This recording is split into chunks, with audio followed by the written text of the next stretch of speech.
কিরে মসজিদে আজান দিল না? হ্যাঁ চল বন্ধু নামাজটা পড়ে তারপরে ঘুরতে যাব। চল বন্ধু। এই এখানে তো মসজিদ আছে, চল এখানে নামাজটা পড়ে যাই। চল।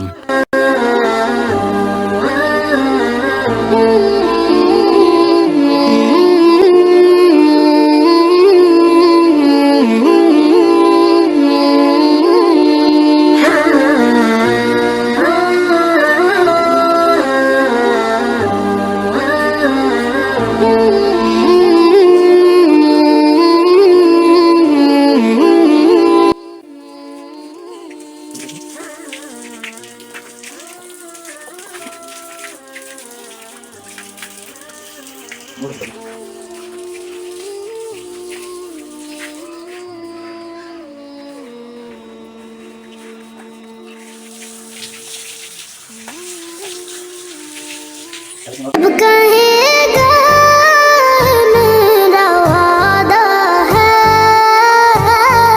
रब कहेगा ये मेरा वादा है, उसको बाखुशूम का तेरे जिसने मोहब्बत होगी। रात सरकार की पढ़ता हूँ मैं, बस इसी बात से घर में मेरे रहमत होगी। रात सरकार की पढ़ता हूँ मैं, बस इसी बात से घर में मेरे চল বন্ধু কোথায় যাবি? নদীর দিক থেকে ঘুরে আসি। চল বন্ধু। দুনিয়ার মানুষগুলো এমন এক অবস্থার মধ্যে পড়ে গেছে, মসজিদ করছে তিনতলা, নামাজ পড়ার জন্য লোক আছে মাত্র 3 জন। মানুষ আল্লাহকে ভুলে গেছে, নামাজ তো পড়েই না। এই দেখ পোলাপান কটা নামাজ পড়া বাদ দিয়ে বসে মোবাইল টিপতেছে। চল তো ওদের কাছে যাই। হ্যাঁ চল যাই। আসসালামু আলাইকুম ওয়া রাহমাতুল্লাহ।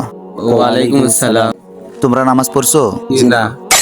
এই দেখো তোমরা নামাজ পড়া বাদে মোবাইল টিপতেছো। তোমাদের সকলের নামাজ পড়ার প্রাপ্ত বয়স হয়েছে। দেখেন ভাই, দুনিয়ার মানুষ যা কিছু করে একটা উদ্দেশ্য থাকে। আপনি একটা বিল্ডিং বানাইছেন, এটা একটা উদ্দেশ্য আছে, সেখানে থাকবেন। এনে ভাই আল্লাহ তাআলা আমাদেরকে বানাইছে, কিছু উদ্দেশ্য আছে। আমরা আল্লাহ তাআলার ইবাদত করব, আল্লাহ তাআলা বন্দি করব।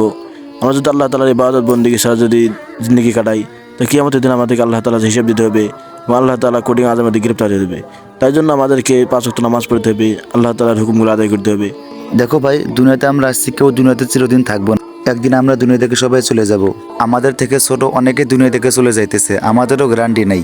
দুনিয়াতে যদি আমরা নেক আমল না করি তাহলে কবরে গিয়ে আমাদের শাস্তি ভোগ করতে হবে। একটাবার চিন্তা করে দেখেন, আমরা আল্লাহর দেওয়া অনেক কিছু নিয়ামত ভোগ করতেছি, কিন্তু আমরা আল্লাহর জন্য কোনো কিছু করতে পারতেছি না। তো আল্লাহ যদি চায় আমাদের থেকে সমস্ত নিয়ামতগুলো ছিনিয়ে নিতে পারে না? অবশ্যই পারে। আমাদের নিয়ামতের শুকরিয়া আদায় করতে হবে। শুকরিয়ার মধ্যে সব থেকে বড় শুকরিয়া হচ্ছে নামাজ। তাই আমাদের 5 ওয়াক্ত নামাজ পড়তে হবে অবশ্যই। আবার নবী করিম সাল্লাল্লাহু আলাইহি সাল্লাম হাদিসের মধ্যে বলেছেন, কিয়ামতের দিন সর্বপ্রথম নামাজের হিসাব হবে। যেহেতু প্রথম ধাপ নামাজের হিসাবে হবে, যদি আমরা নামাজের হিসাব দিতে না পারি তাহলে পরবর্তী ধাপগুলো আমাদের কোনো কাজে লাগবে না। তাই আমাদের নামাজ পড়তে হবে। আর এই বয়স থেকে যদি নামাজের অভ্যাস না করি তাহলে পরবর্তী বয়সগুলোতে আমাদের নামাজ পড়তে কোনো মন চাবে না, অলসতা হবে। তাই নিজে নামাজ পড়তে হবে এবং অপরকে নামাজের দাওয়াত দিতে হবে। তাই সবাই চলো নামাজটা পড়ে নাও। নামাজকে বলো না কাজ আছে, কাজকে বলো আমার নামাজ আছে। নামাজ